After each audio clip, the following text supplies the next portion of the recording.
Fala aí galera, você está no Balatech, o seu canal de tecnologia, e hoje nós estamos trazendo uma novidade. Nós vamos falar sobre a história do Spring Framework. Para você que trabalha aí com Spring, que é um framework muito popular no mercado de trabalho, vai ter a oportunidade agora de conhecer um pouquinho da história, de como o Spring foi criado, como ele foi concebido, um pouco da trajetória aí desse framework. Então continua comigo nesse vídeo e vamos conhecer a história do Spring, começando, é claro, pelo seu criador. Quem criou o Spring Framework foi o Rod Johnson, ele é um australiano de Sydney. Então todos os créditos aí da criação do Spring vão para o seu autor, né, para aquele que concebeu o Spring Framework, tá aí o cara. Bom, tudo isso que você vai ver aqui nesse vídeo, né, esse curto vídeo contando um pouquinho da história e curiosidades sobre o Spring Framework, foi extraído do site do InfoQueue, e o Rod Johnson ele mesmo deu uma entrevista para esse site. Depois eu deixo o link aqui na descrição para vocês acompanharem na íntegra. Então todas as informações aqui saíram diretamente da boca aí do criador do Spring Framework. Então beleza, como que começou toda essa história, né? Como aconteceu? Tudo começou lá em 2002, quando o Rod Johnson ele resolveu se tornar um arquiteto, né, Java, e ele na verdade já era um arquiteto Java, e ele resolveu se aventurar com J2EE, já tinha bastante experiência como arquiteto de empresas, né? Arquiteto de software, e ele resolveu se aventurar com J2EE e JB. Só que quando ele foi se aventurar com J2EE, ele percebeu que não funcionava tão bem na prática. E aí ele falou, eu vou escrever um livro mostrando por que o J2EE foi bom e como o J2EE ele deve ser usado na prática. Se você você já deve ter ouvido falar de J2EE, mas se você quer que eu faça um comparativo do Spring com o J2EE, deixa aí nos comentários, beleza? Mas então ele resolveu escrever esse livro, foi aí que surgiu essa obra, J2EE, Design and Development. E essa obra é o Rod Johnson falando um pouco aí das boas práticas do J2EE, por que ele foi bom, quais são os benefícios e tudo mais desse framework. E aí ele decidiu ele mesmo escrever um framework. E quando ele estava escrevendo o livro, ele percebeu que ele tinha que escrever muita coisa para conseguir desenvolver as funcionalidades que ele queria desenvolver. Então, por esse motivo, ele resolveu escrever o próprio framework dele. E no início, o nome desse framework era The Interface 21. Olha só que interessante, o primeiro nome do Spring Framework foi The Interface 21. E aí esse framework, o Rod Johnson introduziu as principais ideias do Spring dentro desse framework. Então, desde lá da concepção desse livro em 2002, já tinha a ideia de injeção de dependência, já tinha a ideia de JDBC simplificado, de One-Checked Exceptions e de inversão de controle. Então, todos esses conceitos primordiais aí, que acho que são a base do Spring, já foram introduzidos nesse framework de Interface 21, que foi o primeiro nome, e esse 21 que ele colocou faz referência ao século 21, né? Foi exatamente porque ele gosta muito de interface, então ele quis colocar esse nome, e o 21 é de século 21. Então olha só que interessante, galera, os principais conceitos do Spring já foram introduzidos lá em 2002, quando ele começou a escrever esse livro aí sobre J2EE e suas boas práticas. E o interessante é que o Rod Johnson ele não achou que alguém ia querer usar esse framework, por incrível que pareça. E é muito interessante isso, né? Ver que o cara que criou o Spring Framework, que hoje é um dos frameworks mais utilizados aí nas empresas, ele achou no começo que a ideia dele, que o framework dele não seria utilizado, ninguém ia querer utilizar. Só que aí apareceu, né, um amigo, esse cara que foi super importante na história do Spring, né, para nós termos o Spring hoje, que é o Jorgen Uller.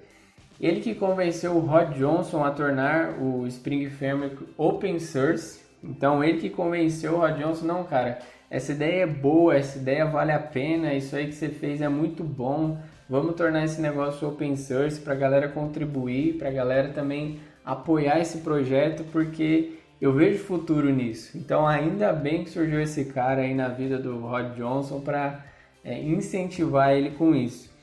E o Jorgen Uller, nem sei se estou pronunciando certo, ele liderou o Spring Framework até o momento em que a entrevista foi dada. Essa entrevista que o Rod Johnson deu para o InfoQIE, ela foi dada em março de 2019 e pelo que eu vi no site do Spring, ele ainda lidera o projeto do Spring Framework, né? Ele ainda é o líder do projeto.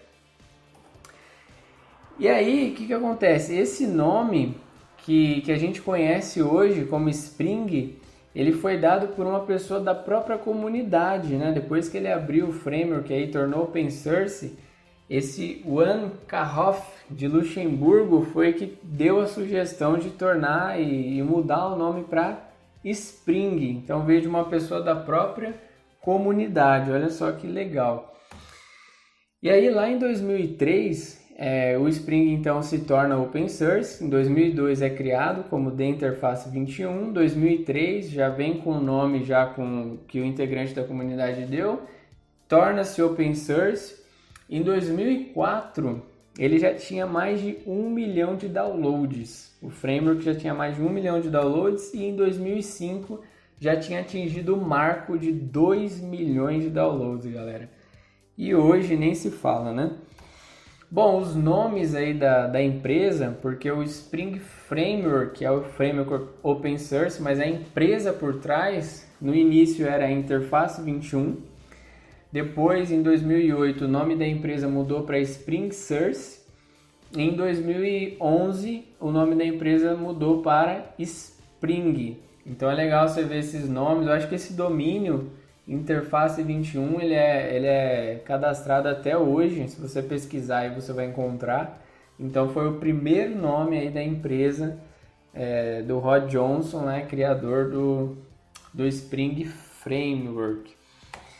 E aí eu trouxe aqui um cronograma, né, para a gente finalizar aqui um pouco essa curiosidade sobre a história do Spring Framework. Lá em 2008 o Tomcat foi a principal escolha do Rod Johnson e da equipe, né, da comunidade para aplicativos Spring. Então o Tomcat foi a principal escolha ali como um servidor embedded ali para rodar nas aplicações escritas com Spring. O Spring ele se juntou também com a Covalent. A Covalent era o suporte financeiro dos devs do Tomcat, que também faziam um trabalho ali de comunidade. Então essa empresa ela apoiava e sustentava esses desenvolvedores financeiramente para eles poderem trabalhar no projeto do Tomcat.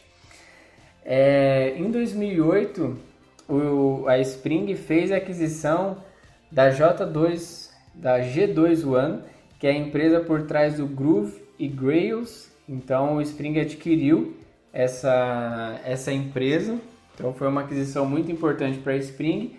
E lá em 2009, o Spring Source, como já era conhecido em 2009, ela foi comprada pela VMware por 420 milhões de dólares, galera. Então a Spring Source aí passou a ser da VMware lá em 2009. Em 2010, a Spring Source, que agora é parte do guarda-chuva da VMware, adquiriu o RabbitMQ. Então acho que vocês já devem ter ouvido falar sobre fila, sobre Rabbit. Então é uma aquisição também do Spring, pertence à empresa Spring Source, que faz parte do guarda-chuva da VMware. Em 2012, o Rod Johnson pulou fora, saiu aí do Spring, deixou por motivos particulares, ele já não estava lidando bem ali com a política que estava rolando no negócio. E ele resolveu sair fora, achou que não estava mais se identificando ali e saiu. Em 2013, a VMware e a Dell é sócia majoritária, tá, da VMware. Então elas resolvem se unir à General Electric. Olha só que interessante. ela se uniu à General Electric para criar Pivotal Software. Não sei se você já ouviu falar da Pivotal. Então a VMware, que é dona, né? Ela tem o Spring, ela se juntou com a Dell, que também é sua sócia majoritária, que tem a maior parte das ações, né, da VMware. Elas se uniram à General Electric e criaram a Pivotal Software. E aí os produtos orientados a aplicativo da VMware, inclusive o Spring, eles foram todos transferidos para Pivotal Software. Então olha só que interessante, né? Quanta coisa não aconteceu aí na história do Spring Framework. E você já sabia, já conhecia essa história toda aí do Spring Framework? Você viveu toda essa história? Ou você está ouvindo ela pela primeira vez? Deixa aí nos comentários aí para eu saber. E é isso que eu queria compartilhar com vocês hoje, um pouquinho de história. Vou deixar aqui na descrição o link para se você quiser ver a entrevista completa.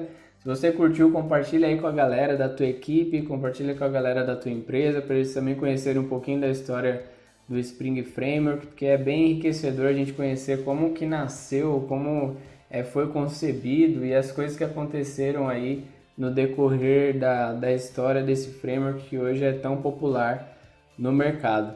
Se você ainda não é inscrito no canal, se inscreve aí, deixa seu comentário que eu vou responder e compartilha aí com os teus colegas. Valeu e a gente se vê no próximo vídeo.